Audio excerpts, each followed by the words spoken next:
عبداللہ بن عباس رضی اللہ تعالیٰ عنہ سے روایت ہے کہ جب نبی کریم صلی اللہ علیہ وسلم مرض الوفات میں مبتلا ہوئے تو آپ اپنی چادر کو بار بار چہرے پر ڈالتے، جب کچھ افاقہ ہوتا تو اپنے مبارک چہرے سے چادر ہٹا دیتے۔ آپ نے اسی اضطراب و پریشانی کی حالت میں فرمایا، یہود و نصارہ پر خدا کی پھٹکار ہو کہ انہوں نے اپنے انبیاء کی قبروں کو مسجد بنا لیا۔ آپ یہ فرما کر امت کو ایسے کاموں سے ڈراتے تھے۔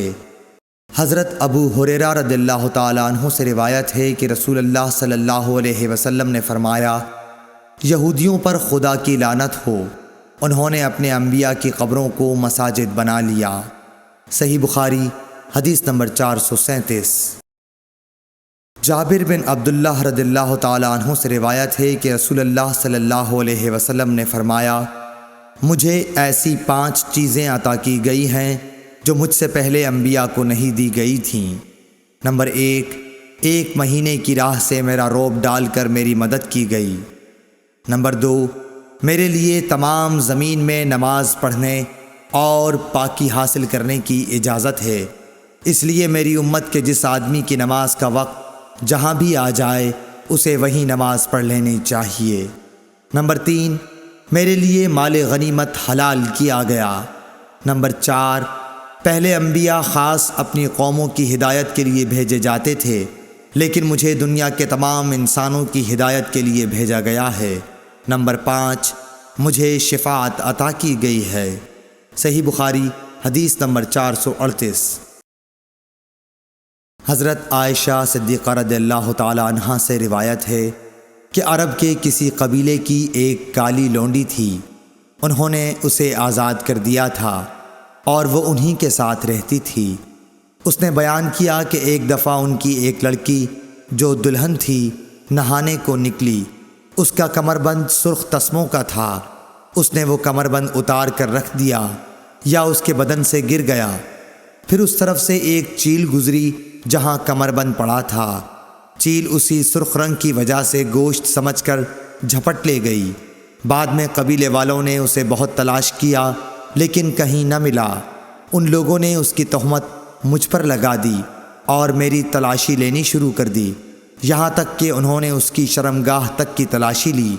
اس نے بیان کیا کہ اللہ کی قسم میں ان کے ساتھ اسی حالت میں کھڑی تھی کہ وہی چیل آئی اور اس نے ان کا وہ کمربند گرا دیا، وہ ان کے سامنے ہی گرا۔ میں نے اسے دیکھ کر کہا، یہی تو تھا جس کی تم مجھ پر تہمت لگاتے تھے، تم لوگوں نے مجھ پر اس کا الزام لگایا تھا حالانکہ میں اس سے پاک تھی، یہی تو ہے وہ کمربند۔ اس لونڈی نے کہا کہ اس کے بعد میں رسول اللہ صلی اللہ علیہ وسلم کی خدمت میں حاضر ہوئی اور اسلام لائی۔ حضرت عائشہ رضی اللہ تعالی عنہا نے بیان کیا کہ اس کے لیے مسجد نبوی میں ایک بڑا خیمہ لگا دیا گیا، یا یہ کہا کہ چھوٹا سا خیمہ لگا دیا گیا۔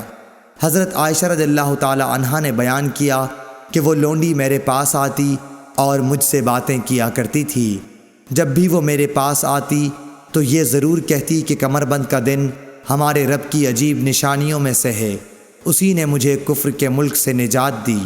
حضرت عائشہ رضی اللہ تعالی عنہا بیان فرماتی ہیں کہ میں نے اس سے کہا، آخر بات کیا ہے؟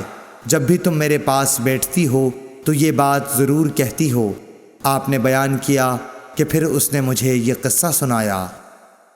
صحیح بخاری حدیث نمبر 439۔ عبیداللہ بن عمر نے بیان کیا کہ مجھ کو نافع نے بیان کیا کہ مجھے عبداللہ بن عمر رضی اللہ تعالی عنہ نے خبر دی کہ وہ اپنی نوجوانی میں جب ان کے بیوی بچے نہیں تھے، نبی کریم صلی اللہ علیہ وسلم کی مسجد میں سویا کرتے تھے۔ صحیح بخاری حدیث نمبر 440۔